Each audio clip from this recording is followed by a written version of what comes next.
Michele Bachmann gave a speech in Iowa. In the speech, she said that, yes, slavery was a scourge on this country, and it's the original sin that we were born with.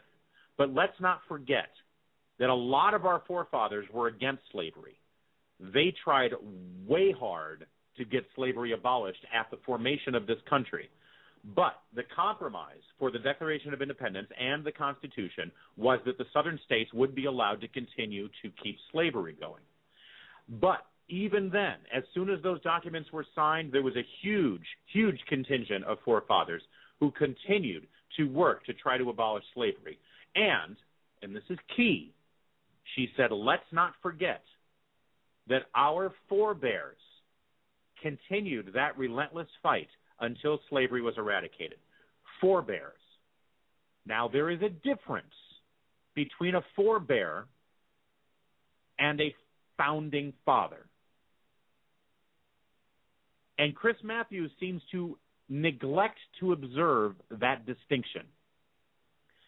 Let me tell you something. The founders of the Republican Party and Abraham Lincoln and all of those brave generals, officers, and soldiers in the Civil War who fought to end slavery in this country, they are our forebears.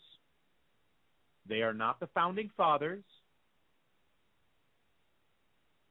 and they are not our forefathers, which is sometimes a word used for the founding fathers. But they are our forebears. I'm sorry, Matthews, but they are. And yes, our forebears, the founders of the GOP and Abraham Lincoln and everyone who fought in the Union Army, they won the Civil War. And by winning the Civil War, they eradicated slavery once and for all. And it's not like the movement to eradicate slavery just happened that day when the war started. This was something that began the moment our country was born and continued to be an argument all the way up to the war. And there were a huge number of those founders as well as our forebears who fought to eradicate slavery. And Michele Bachmann was saying they deserve some credit.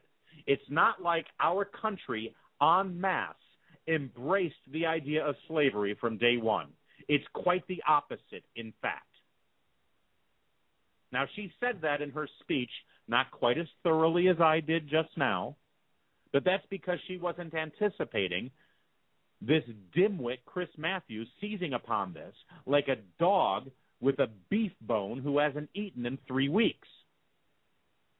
So now on day 2 of his relentless attack against Michele Bachmann and all those who were associated with her, he continued to call her names and push members of the Tea Party to denounce her because she's an imbecile. Here's Chris Matthews and a representative of the Tea Party from Texas. Sir, why do you cover for this ignorance? Why are you this is profound ignorance? Don't hedge here. Do you believe she knows what she's talking about or not? Yes or no? Does she know what she's talking about? Does she know what she's talking about? Chris, take a breath. I don't know if she knows what she's talking about anymore. Don't play that little rhetorical game. Does she know what she's talking about? I don't know what she knows what she's talking about any more than Hank Johnson. Would you like to play it again? That Guam was an island floating around about to sink if we put a military base on there. People say stupid things all the time. Well, I think we keep hearing it from her. Back to you, Jonathan. Your thoughts. I don't know why. Yeah, that was a pretty good response, although there was even more to this. He continued to call her a balloon head. He continued to say that she is rewriting history. He is continuing to say that she is in some way denying slavery. I figured it out now. Isn't it obvious now to anyone watching that he's pissed off that she called him out on election night? Remember when she said, I guess you're not feeling that thrill up your leg anymore tonight, are you, Chris? Oh, that stung. It's personal now.